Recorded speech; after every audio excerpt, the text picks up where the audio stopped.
It's profound. Angel Reese is the most unskilled basketball player in the history of basketball, in my opinion. She has no skills. She has energy, she has an attitude, she'll rebound you the basketball, great. Nothing else. She has not, and she Videos involving Angel Reese working on layups. Now look, the layup issue is a real issue. Is she really dominating the boards, or is she gaming the system to make herself look better because some WNBA players put up big numbers? Others make big plays. But what happens when the numbers don't tell the whole story? Angel Reese's double-doubles might look impressive on paper, but critics argue that they're nothing more than a stat-padding illusion. Let's break it down. One of the biggest knocks against Reese? She's not just a bad shooter, she's one of the worst in the league. Mid-range, three-pointers, even layups, her percentages are alarmingly low. Critics argue that her offensive game is nearly non-existent. Unlike other WNBA forwards who expand their skills over time, Reese has shown little to no improvement since college. And when the game is on the line, you can forget about her taking the last shot. 4 steps ahead of everybody, has an easy layup, and throws it to the girl behind her. It's unselfish. That's unselfish. Come on. And the numbers don't lie. She's consistently ranked near the bottom in shooting efficiency, making it clear that scoring is not her strong suit. But if you think that's bad, wait until you hear what people are saying about her fundamentals. People are pulling up to games. We got celebrities coming to games, sold out arenas, like just because of one single game. And just looking at that, like, I'll take that role. I'll take the bad guy role, and I'll continue to take that on and be that for my teammates. And if I want to be that, and I know I'll go down in history, I'll look back in 20 years and be like, yeah, the reason why we watching women's basketball is not just... You'd expect a professional basketball player to make wide-open layups, right? Apparently, that's not always the case. Reese has been caught on camera missing point-blank shots that even high school players would finish with ease. These viral clips have sparked heated debates. With people in the media, she's just having off nights, while others insist it exposes a deeper issue. She lacks fundamental skill. Some people think that she doesn't have any skill at all. I think it is a deal that is eventually going to get her benched in the WNBA. I think that will happen one day, because a good coach, if she ever gets one, is going to look at this and be like, you're 6'4", you're 6'3". When you watch the footage, it's hard to argue. It's sometimes hard to even look at. Layups clanking off the rim, shots that should be automatic turning into wasted possessions. Some WNBA analysts have even questioned if she was ever truly developed as a player, or if her college dominance was simply due to her size advantage. And speaking of her college career, Reese and Collier, like a reach in there from Reese, a little bit of a shove there from Reese, and Collier tries to shove her back but doesn't get back in time. Did that go? That did go. In college, Reese looked unstoppable, but was it really skill or just a physical mismatch? At LSU, she overpowered smaller opponents, grabbed defensive rebounds, and bullied her way to easy baskets. But the WNBA is in college. Now, she's playing against stronger, smarter defenders who aren't letting her get away with the same old moves. The result? A steep decline in her offensive production. Many expected her to evolve, to add a jump shot, to refine her post moves, but none of that has happened. Instead, she's struggling in a league where pure physicality isn't enough. And yet, people still call her a star. Why? That she's not a very good basketball player. That's why she spends so much time half naked and taking pictures and promoting things that have nothing to do with basketball. And Reese is often praised for her rebounding, but is she really elite, or is she just padding her stats? Some argue that her numbers are inflated by chasing uncontested rebounds and missing her own shots just to grab them again. Watch closely, and you'll notice a pattern. She's not always securing rebounds in traffic or battling for position. Instead, she racks up boards that don't necessarily impact the game. Even former players have called it out, saying that truly dominant rebounders don't just grab numbers, they make game-changing plays. And if rebounding is her only strength, that raises a bigger question: is she really as valuable as people think? Despite all of this, Reese still has a massive following, with fans defending her at every turn. Some say she just needs time, others claim she's being unfairly criticized. But the reality? She hasn't proven she belongs among the WNBA's elite. Her weaknesses are glaring. her development is stagnant, and the viral clips keep piling up.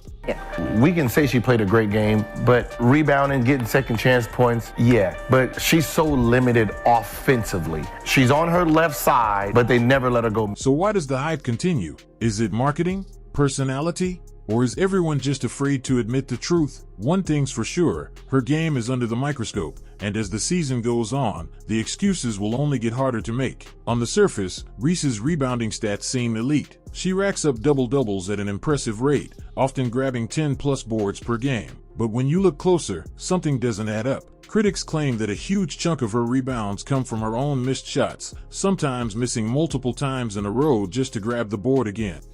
On the flip side, Chicago Sky's Angel Reese found herself at the very bottom of the list, sitting at 30th, with a true shooting percentage of just 46.4%.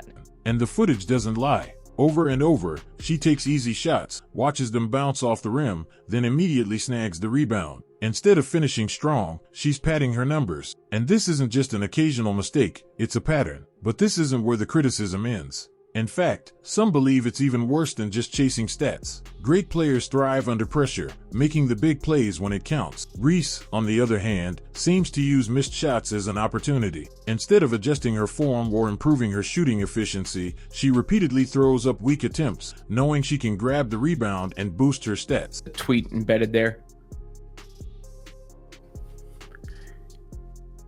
And Collier barks over in Reese's direction. It's a clever trick, miss, rebound, until she eventually scores. But is that really skill, or is it just exploiting the system? Even though there are people in the NBA that does it as well. When other WNBA players miss, they aim to recover and make the next shot. Reese, she turns every miss into an opportunity to pad her numbers. And yet, despite all this, some still call her an elite rebounder, but might not even be actual true rebounding dominance comes from battling for position, boxing out opponents, and securing boards in traffic. But Reese's rebounds? Many of them come uncontested. Instead of fighting through defenders or snatching boards over elite competition, she often collects rebounds that no one else is even attempting to grab. Watch the tape, and you'll see she's in the perfect spot, not because of skill, but because she abandons the play to chase rebound. A true elite rebounder controls the game with their presence. Reese? She's simply collecting easy numbers. And speaking of abandoning plays, Her fans, the Iowa fans, now the Indiana fans that are like, they ride for her. And I respect that respectfully, but sometimes it's very disrespectful. I think there's a lot of racism when it. In basketball, defense wins game. But for Reese, defense takes a backseat to stat chasing. Analysts have pointed out that she frequently leaves her assignment, allowing easy buckets, just so she can be in position for a potential rebound. Instead of locking down her opponent, she's drifting near the basket, waiting for a missed shot. This isn't just lazy, it's costly. While she's focused on padding stats, her team is suffering on the defensive end. Opponents have started to notice, exploiting her lack of defensive presence to score easy points. And if she's not even securing meaningful rebounds, what value is she really bringing? And yet, despite all this, the hype machine keeps pushing her forward. But why? There's no denying that she is a big name in women's basketball. But is she an actual game changer, or just a product of social media hype? Many fans see the highlights, the celebrations, the big numbers on the stat sheet, but few take the time to break down what's really happening on the court. The unrivaled 3-on-3 league was supposed to be a showcase of top WNBA talent. A chance for the best of the best to compete outside the regular season. Reese was part of Team Rose, a squad that fought its way to the championship game. But when it mattered most, Reese was nowhere to be found. She missed the final 2 games, including the championship. No injury report, no official explanation, just an empty roster spot where supposed star players should have been. And what makes this even more bizarre? She still celebrated the win, as if she had actually played. When the final buzzer sounded and Team Rose secured the championship, most players were on the court, hugging, celebrating, and soaking in the moment. Reese? Take a wild guess where she was, on FaceTime. Instead of being there with her team, she dialed in like a fan watching from home. Her teammates held up the phone so she could be part of the moment, at least virtually. But let's be real, would Michael Jordan or Kobe Bryant ever FaceTime into a championship they didn't play in? The idea alone is laughable, and it wasn't just fans who noticed. People started questioning, was this about basketball, or was Reese just making sure she stayed in the headline? We all know Reese has never been shy about marketing herself. She's built a massive social media following, landed endorsement deals, and positioned herself as one of the biggest names in women's basketball. But when does self-promotion start hurting the game? Skipping a championship game to focus on outside interests sends a clear message: winning isn't the priority. While her teammates battled for the title, Reese was missing in action. No explanation, no accountability, just a phone call when the work was already done. And this isn't just about one game. It's a terrible pattern that everyone is starting to see. This isn't the first time Reese's dedication to the game has been questioned. Whether it's focusing more on personal branding than team success, or making headlines for off-the-court drama, there's a growing narrative that basketball comes second. Great players put in the work. They show up when it matters. They don't just chase clout, they chase greatness. But with Reese, it seems like the goal isn't to be the best player, it's to be the most talked about. And if she's comfortable missing championship games now, what does that say about her future? She has all the tools to be a dominant force in the WNBA. But the best players don't just talk about winning, they show up and prove it. Missing big games, prioritizing personal branding, and celebrating from the sidelines isn't the mentality of a champion. Working on your skills are. At some point, the hype has to be backed up by performance. Will Reese focus on basketball and prove she belongs at the top? Or will her career be remembered for moments like this, watching the celebrations through a phone screen instead of earning them on the court? One thing's for sure, real champions don't miss their own championship game. Do you think Caitlin Clark would have missed her championship game but called from a FaceTime afterwards? Absolutely not. Caitlin Clark and Angel Reese are two of the biggest names in women's basketball right now, but let's be real, one is dominating on the court, and the other is busy chasing clout. Clark is putting up elite numbers, leading her team, and proving she's the real deal. Meanwhile, Reese is struggling offensively, yet somehow, she's still treated like a superstar. So, why is one player actually delivering while the other is just talking? Let's break it down. Basketball isn't about hype, it's about performance. And when you compare the stats, it's not even close. Caitlin Clark is averaging 19.2 points per game, 8.4 assists, and 5.7 rebounds. She's a scoring machine with elite playmaking skills, setting up teammates while still being the go-to scorer. She's efficient, smart, and lethal from beyond the arc. Now, let's look at Reese.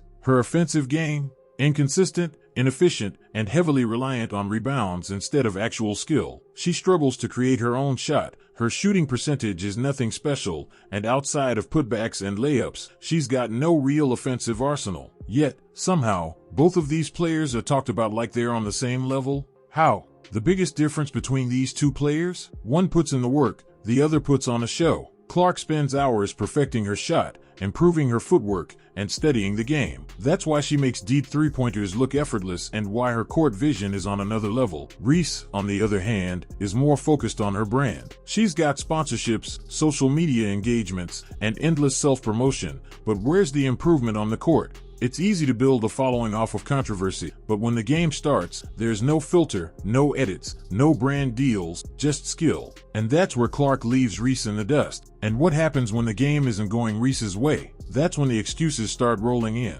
Great players in the past always take responsibility. They work harder, adjust their game, and find ways to win. Clark doesn't make excuses, she just performs. Reese? It's always something. Whether it's claiming disrespect, playing the victim, or blaming external factors, there's always a reason why things aren't going her way. Instead of putting in the work to fix her weaknesses, she leans into drama and keeps her name in the conversation by any means necessary. But at some point, people start asking, where are the results? The media loves a good storyline, and Reese plays into it perfectly. She thrives on attention, stirring up rivalries and keeping her name trending. But when you strip all that away, what's left? Clark doesn't need viral moments. Her game speaks for itself. Whether it's no-look passes, deep threes, or controlling the pace of the game, she's proving every night that she's built for this. In the end, it's simple. One player is backing up the attention with real production, and the other is riding a wave of media hype. Clark is showing up, putting up numbers, and proving she's the future of women's basketball. Reese?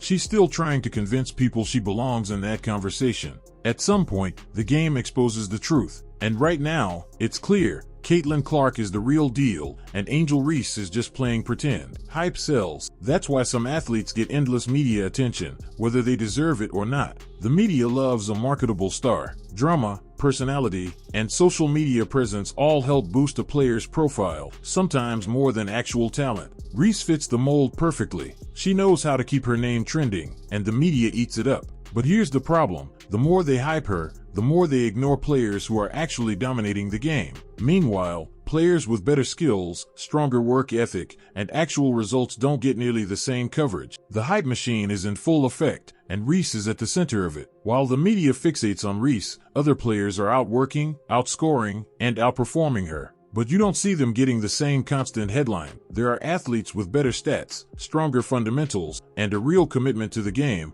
yet they're overshadowed by someone who knows how to play the media better than she plays basketball. And that's the real issue here. It's not about skill, it's about marketing. Hype can only carry a player so far. Eventually, the numbers catch up, the weaknesses get exposed, and the narrative crumbles. Real basketball fans see through the media's agenda. They know who actually puts in the work and who's just along for the ride. So, when the hype fades and the game takes center stage, one question will remain: was Angel Reese really that good, or was she just the media's latest illusion? Some players dominate with skill, others dominate with headline. Angel Reese is praised as one of the biggest names in women's basketball, but when you break down her actual game, the hype starts to fall apart. She struggles to finish at the rim, her rebounding numbers might not be as impressive as they seem, and when the biggest moment arrived, she was nowhere to be found. So, is Reese really the superstar the media claims she is? Or has the hype completely outpaced her talent? The biggest reason Reese continues to be treated like a star?